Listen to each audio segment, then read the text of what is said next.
Fala pessoal, Shalom no coração, bem-vindos ao nosso devocional. Que bom estar aqui com você todos os dias, de segunda a sexta, 7h30 da manhã.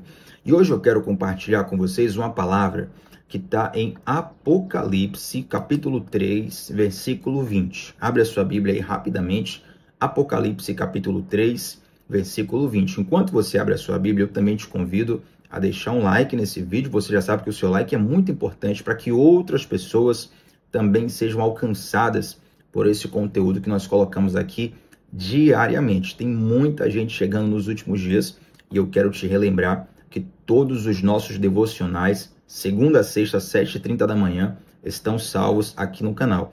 Já tem mais de uma centena deles, muito mais, não sei o número exato, mas segunda a sexta, desde 2 de janeiro, já tem aí centenas de devocionais aqui gravados, registrados no canal. E se você está chegando agora, você pode voltar e recapitular todos. Eu tenho certeza que Deus vai te abençoar muito com cada palavra. Se você é novo ou nova por aqui, se inscreve no canal, ativa o sininho das notificações e permanece conosco. Faz um compromisso diário de estar aqui e nós vamos meditar juntos na palavra de Deus. Segunda a sexta, uma palavra devocional comentando a Bíblia. E aos sábados, 7h30 da manhã, um momento de adoração musical para te ajudar também a orar e ter aquele teu tempo de conexão com o Senhor, ok?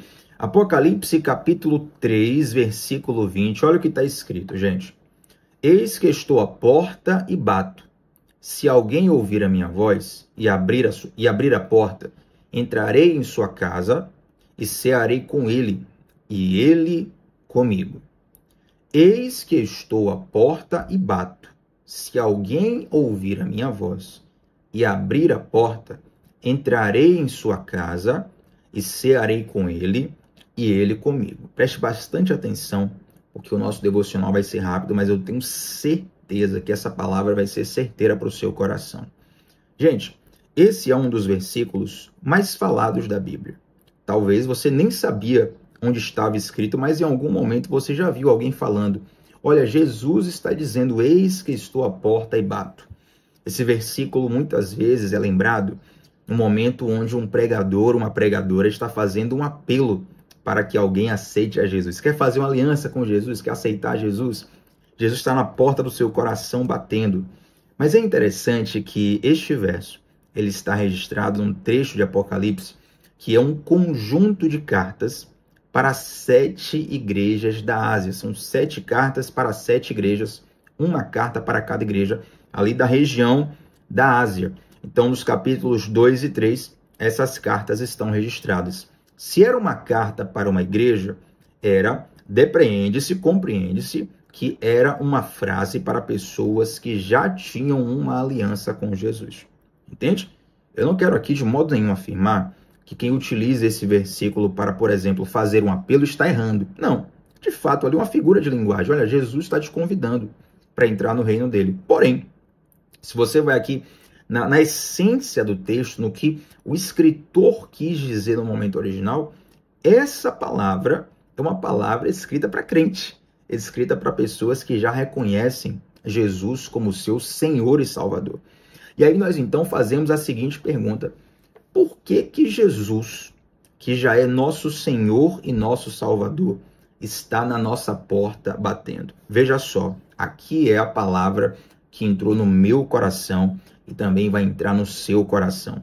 Gente, essa expressão, o fato de Jesus bater na nossa porta, significa a nós entregarmos as nossas vontades para Deus e abraçarmos as vontades de Deus para nós.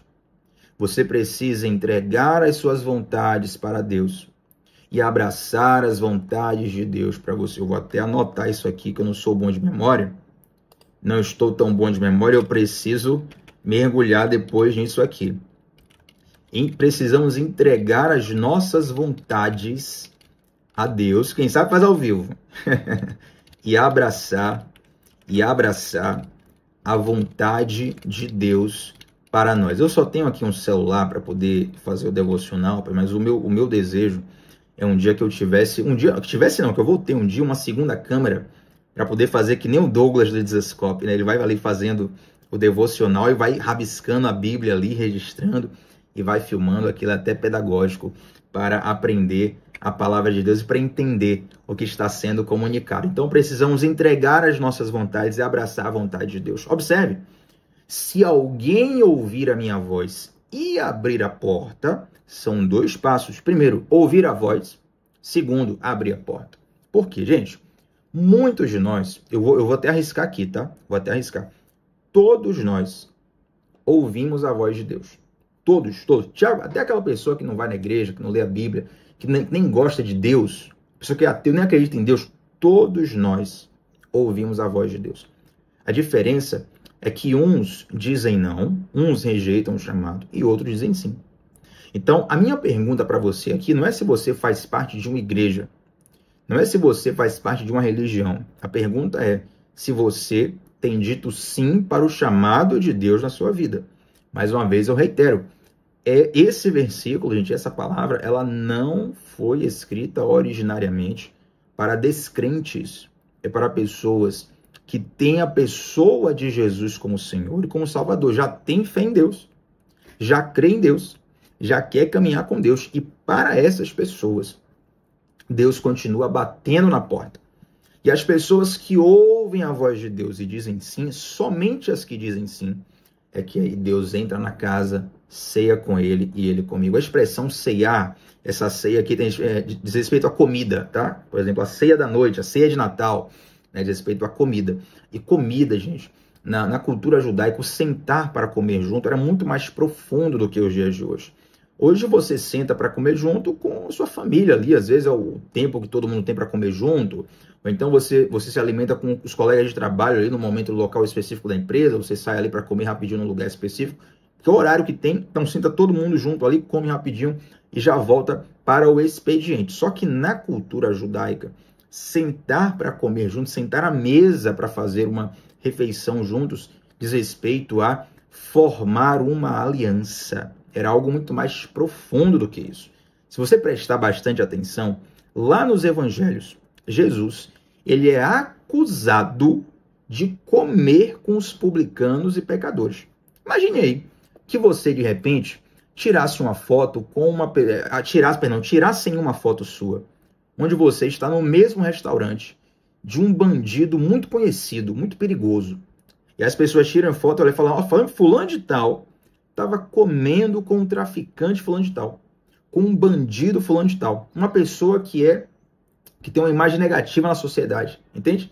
E de repente, você fala assim, não, peraí, eu estava num restaurante, mas eu nem sabia que a pessoa estava lá. Eu estava só me alimentando, porque na nossa cultura, nós não temos esse senso de aliança ao comer, mas os judeus tinham.